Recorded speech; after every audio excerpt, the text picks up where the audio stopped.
Hello friends, welcome to our defence channel সমরাস্ত্র। চারিদিকে শত্রু দেশ দিয়ে ঘেরা মিডল ইস্টে অবস্থিত পৃথিবীর একমাত্র ইহুদি দেশ হলো ইসরায়েল। ইসরায়েল সামরিক দিক দিয়ে অত্যন্ত শক্তিশালী একটি রাষ্ট্র। শত্রুকে নাস্তানাবুদ করার জন্য প্রতিনিয়ত তারা নতুন নতুন হাতিয়ার তৈরি করে থাকে। ছোট বড় রকেট হামলা থেকে নিজের দেশকে সুরক্ষিত রাখতে তারা এরকমই একটি হাতিয়ার তৈরি করেছে, যেটি পুরো বিশ্বে আয়রন ডোম নামে পরিচিত।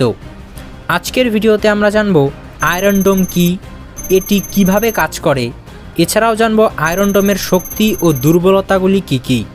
এই আয়রন ডোম কি সত্যি ইসরায়েলকে সুরক্ষিত রাখতে পারছে, এবং সবশেষে আমরা জানব রিসেন্টলি হামাস আয়রন ডোমের কোন দুর্বল দিকটিকে কাজে লাগিয়ে ইসরায়েলের ওপর এত বড় হামলা সংগঠিত করেছে।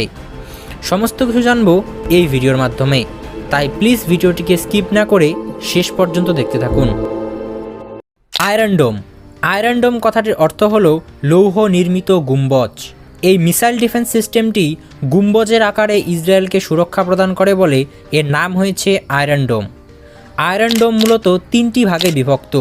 প্রথমটি হলো ডিটেকশন অ্যান্ড ট্র্যাকিং রেডার, দ্বিতীয়টি হলো battle management and weapon control, যাকে বিএমসিও বলা হয়, এবং তৃতীয়টি হলো মিসাইল ফায়ারিং ইউনিট। চলুন একে একে দেখে নিই এগুলি কিভাবে কাজ করে। প্রথমত ডিটেকশন অ্যান্ড ট্র্যাকিং রেডার।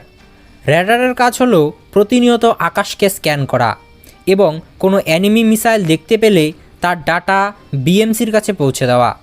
দ্বিতীয়ত হলো বিএমসি। এই বিএমসির কাজ হলো রাডার থেকে আসা মিসাইলের ডাটাকে অ্যানালাইজ করে মিসাইলের ট্র্যাজেক্টরি ও ফাইনাল হিট লোকেশনকে চিহ্নিত করা। যদি বিএমসি দেখে মিসাইল কোনো নন পপুলেটেড এরিয়ায় পড়তে যাচ্ছে, তাহলে বিএমসি সেই মিসাইলকে ইগনোর করে দেয়। কিন্তু যদি দেখে মিসাইল জনবহুল এরিয়ায় পড়তে যাচ্ছে, তাহলে বিএমসি লঞ্চারকে মিসাইল ফায়ার করার অর্ডার দেয়। কিন্তু অ্যানিমি মিসাইল যদি হাইলি পপুলেটেড এরিয়া বা হাই ইকোনমিক জোনে পড়ার সম্ভাবনা থাকে, তখন বিএমসি লঞ্চারকে একসাথে দুটি মিসাইলও ফায়ার করার অর্ডার দেয়। আয়রন ডোমের তৃতীয় এবং সর্বশেষ পার্ট হলো এই রকেট লঞ্চার। মূলত এই লঞ্চারগুলিতে তামির নামের এক প্রকার বিশেষ মিসাইল থাকে। এই মিসাইলটির অগ্রভাগে থাকে ইলেকট্রো অপটিক্যাল সেন্সার, যার দ্বারা সে শত্রুর মিসাইলকে চিহ্নিত করতে পারে, এবং এর জাস্ট নিচেই রয়েছে ব্লাস্ট ওয়ারহেড, যার সাহায্যে সে শত্রুর মিসাইলকে ধ্বংস করতে পারে, এবং মিসাইলের বাকি জায়গাটিতে ফিউল ভরা থাকে। এই রাডার, বিএমসি ও লঞ্চারকে মিলিয়ে তৈরি হয় আয়রন ডোমের একটি ব্যাটারি। পুরো ইসরায়েলকে এরকমই 10টি ব্যাটারি মিলে প্রোটেকশন দিচ্ছে, যাদের একত্রে আয়রন ডোম বলা হয়। কিন্তু বন্ধুরা, অস্ত্র যতই শক্তিশালী হোক না কেন, তার কোনো না কোনো দুর্বল দিক অবশ্যই থাকবে। চলুন এক নজরে দেখে নিই আয়রন ডোমের দুর্বল দিকগুলি কী কী। আয়রন ডোমের মূলত 3টি দুর্বল দিক রয়েছে। Number 1, cost. একটি তামির মিসাইলের কস্ট 50 লাখ রুপিরও বেশি। অন্যদিকে হামাস যেই রকেটগুলিকে ইসরায়েলের দিকে ফায়ার করে, সেগুলির কস্ট মাত্র 50,000 রুপি। অর্থাৎ শত্রুর মিসাইলের তুলনায় আয়রন ডোমের মিসাইলের কস্ট 100% বেশি। আর সেই কারণে আয়রন ডোম ইসরায়েলিদের প্রাণ বাঁচালেও তাদের ফাইন্যান্সিয়াল লসের একটি বড় কারণ হয়ে দাঁড়িয়েছে। Number 2, missile tracking radius. Iron ডোমের তামির মিসাইলের সবচেয়ে বড় ডিসঅ্যাডভান্টেজ হলো তার স্প্রে প্যাটার্ন। ভিডিওতে দেখানো এই লাল অংশটুকু হলো তামির মিসাইলের স্প্রে প্যাটার্ন।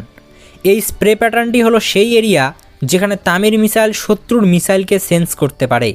যেই মাত্র শত্রুর মিসাইল তামির মিসাইলের পাশ ঘেঁষে বেরিয়ে যেতে চায়, সেই মাত্রই শত্রুর মিসাইলটি স্প্রে প্যাটার্নে ধরা পড়ে এবং তামির মিসাইল নিজেকে ব্লাস্ট করে দেয়, যার ফলে শত্রুর মিসাইলটিও ব্লাস্ট হয়ে যায়।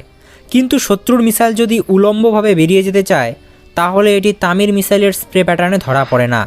আর তাই আয়রন ডোমের সাকসেস রেট 90%, 100% নয়। আয়রন ডোমের সর্বশেষ দুর্বল দিকটি হলো limited missile firing capacity. Iron ডোমের একটি ব্যাটারিতে 80টি মিসাইল রেডি টু ফায়ার থাকে। এরকম 10টি ব্যাটারি সর্বদা ইসরায়েলকে রক্ষা করে, অর্থাৎ 800টি মিসাইল রেডি টু ফায়ার থাকে। এই লিমিটেড মিসাইল ফায়ারিং ক্যাপাসিটিকেই কাজে লাগিয়ে হামাস 7ই অক্টোবর ইসরায়েলের ওপর প্রায় 5000 রকেট দ্বারা হামলা করে, তাও সেটা 20 মিনিটের মধ্যে। এই টেকনিককে সোয়ার্ম ড্রোন টেকনিকও বলা হয়। আর এই কারণেই আয়রন ডোম ইসরায়েলকে হামাসের রকেট হামলা থেকে 100% সুরক্ষা দিতে পারেনি। আই হোপ আপনারা আয়রন ডোম সম্পর্কে সবটা বুঝতে পেরেছেন। বন্ধুরা, আজকের ভিডিওটি এ পর্যন্তই। দেখা হচ্ছে নেক্সট ভিডিওতে। Thanks for watching this video.